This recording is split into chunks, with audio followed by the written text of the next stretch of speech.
What's up, and welcome to another episode, Master Moats Film Session. And today, I just want to talk about some of the things that the offense has been doing well. Now, granted, it's not perfect, right? We want them to be scoring a little bit more consistently, being a lot more consistent on third downs. But one of the things that this offense has been doing really well in the midst of some of the up and downs is taking what the defense is giving to them.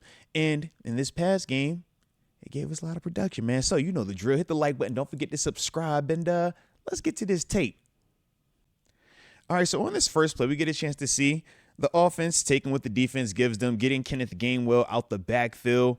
And just in a nice situation right here, man. We knew going into this game, the thing that we wanted to attack on the Bengals defense was their inside linebackers, right?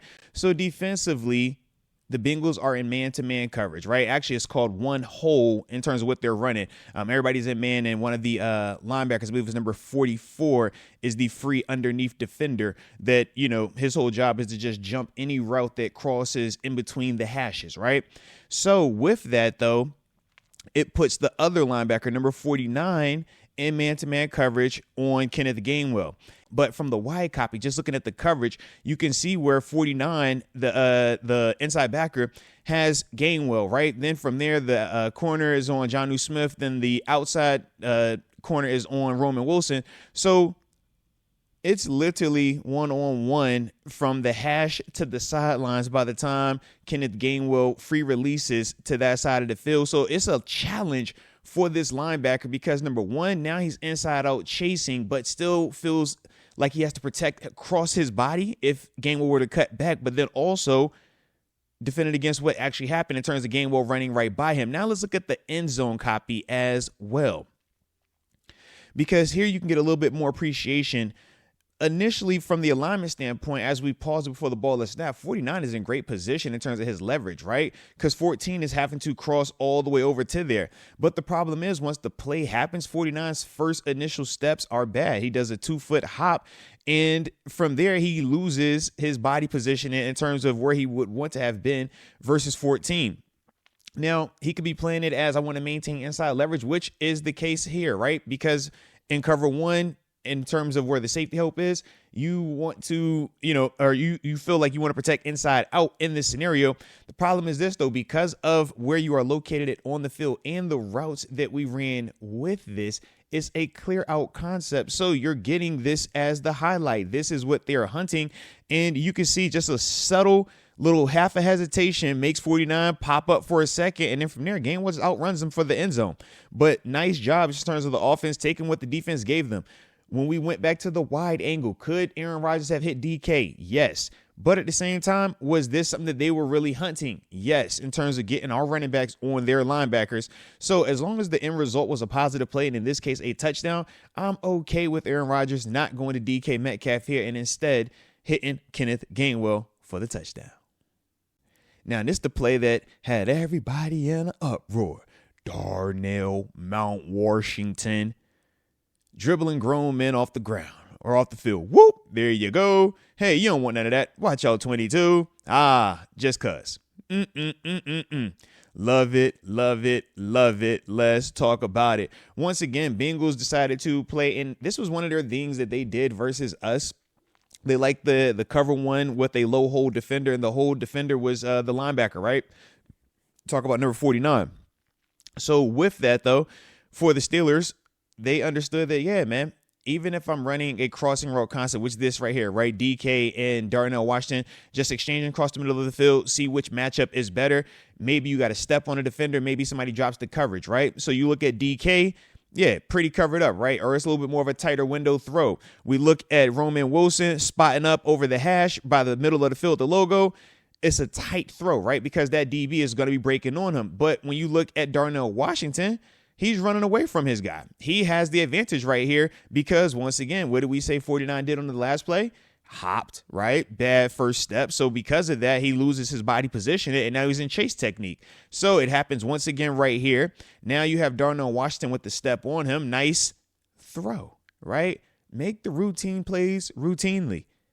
I don't need you to make 60-yard passes but can't make this, just simple drag route pass right here. But instead, Rodgers hits him in the hands, in stride, so he can catch it with his shoulders being able to turn upfield, which puts him in a position to give the big boy stiff arm, make 22 take what we like to call a business decision, and then 20 just get it how you live at the end just because. No white tees in the club, playboy. You knew the drill. You knew the rules, man. I don't know why you try to show around here messing with these big folk like that, man. His name is Mount Washington for a reason. Protection was good, though, right? Keep my guy A.A. Ron clean. Get the ball to our playmakers or the guys that we think have a competitive advantage. Darnell Washington is definitely one of those guys. And then from there, you watch the big man finish and just the energy. Think of the energy of how everybody watching this play, how everybody in the stadium, how the black and gold players responded. This was a major energy boost and a statement play, and one of those plays that you love to see happen when it's for us. Look at 18 on the sideline going nuts. I see you, Will. I see you, baby. So this final play, once again, man, shout out to Kenneth Gainwell, man, getting into that end zone. But it just shows the offense taking what the defense has given them. And for the Bengals, they wanted to stay in that cover one low hold defender being the linebacker once again. But in this case, slight adjustment. Okay, so they do end up bringing the pressure. So that's why you don't see the low hold defender, right? Because we already didn't play this play, but in terms of 49, right? Typically 49 is that free defender that'll be sitting right there at the goal line and just watching Mason Rudolph's eyes. But since they decided to blitz him, what that then did was put 42 in a bind. So we played the play, right? You've seen how it played out. Pause it right here, wide angle, and just freeze frame and look at this, man. As we draw lines, right? Outside guy is on Ben Skronik, right? The most outside corner has him one-on-one. You see, I think this is 22. He's about on the 1 yard line. He's talking to the safety, right? You can see he has Darnell Washington one-on-one. From there, that's Spencer Anderson, 74.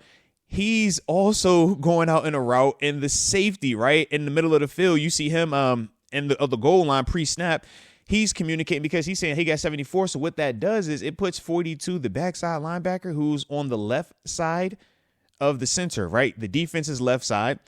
He has Kenneth Gainwell one-on-one, and it puts him in a bind. They lock the coverage, which is fine because you don't want to have too much miscommunication, right? We're either locking it or we're passing it. But by locking it, this is the bad part of it. Less communication issues, but now you just put 42 in a world of hurt. Watch him trying to get through all of these routes. And nice job by Arthur Smith with the design, right? Give me the illusion of a run play with Spencer Anderson, with Darnell Washington, with Ben Skronik, tight condensed formation. I'll also have a 4-strong look with 14 being aligned to that side. So these are all the different things that the Bengals have to process defensively before this play even happens. And now that they've made the decision to lock it, to simplify it, sometimes simplifying it means it's going to be a lot more of a challenge on the defenders. And that's what you see with 42 right here. He's just screwed from his alignment, screwed from their decision to lock it. And from there, nice throwing catch, even though it hits Mason throws it to Gainwell's inside shoulder versus hitting him on the outside so he could just catch it and continue on to the pylon. He still is able to, make the guy miss and then get in the end zone for a touchdown, man. Love that, love that. But those are like the little details, right, when you're talking about the placement of that pass. But as a whole, man, make the routine plays, man. Throw it to him, catch it. Gainwell, do the rest, man. Help your quarterback out. Get your name in the paper. Boom. Get up off me. Touchdown. Big time play. And then, of course, end zone copy. Look at the protection. Got to make sure that the guys did what they were supposed to do, regardless of if it was Rodgers or Mason. Are we clean? Yes, we are. Yes, we are. All right, so you got a chance to see how this offense can work even with just doing the bare minimum, right? Regardless of who was at quarterback, certain things, it's more of just this is the thought process top down from Arthur Smith. So you guys let me know what you saw and obviously what you want to see more of going forward, right, from this offense and from the talented playmakers that we do have. But either way, I appreciate you for tuning in. And until next time, baby. Peace.